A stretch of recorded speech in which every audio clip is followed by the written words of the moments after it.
It's President's Day weekend, so I have a presidential history question for you. Did you know that the man who sculpted Mount Rushmore was a raging racist who had deep ties to the KKK? Let's explore. First, the easy part. This massive sculpture in South Dakota was executed by sculptor Gutzon Borglum between 1927 and 1941. It features the faces, each one 60 feet tall, of four of America's most celebrated presidents: George Washington, Thomas Jefferson, Abraham Lincoln, and this guy, Theodore Roosevelt. It's been a revered American icon ever since, like the Washington Monument, the Statue of Liberty, or Plymouth Rock. Okay, now for the dark side. Borglum was born in Idaho into a Mormon family in 1867. He was a very talented artist and eventually studied sculpture in France before coming back to the United States. So why was he chosen to sculpt Mount Rushmore? Well, it's because he was already well known for working on another monumental project in Georgia, Stone Mountain, the largest monument to the Confederacy and white supremacy in the United States.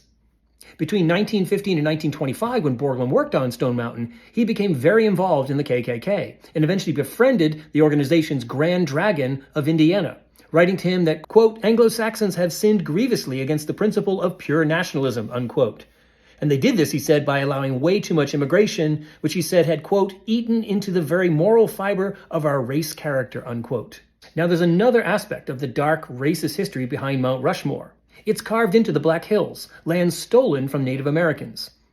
Back in 1868, the federal government signed a treaty creating the permanent Great Sioux Reservation, which included the Black Hills, which the Sioux considered sacred territory.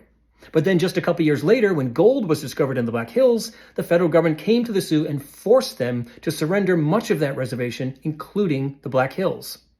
Not surprisingly, this has been a site of protest for many decades by Native Americans. All of this doesn't mean we need to dynamite Mount Rushmore, but it does mean, if history is to teach us anything, that we need to confront the dark, hard, cringy parts of our national past. History can be entertaining, it can also be inspirational, but it also needs to be humbling, and it needs to make us uncomfortable.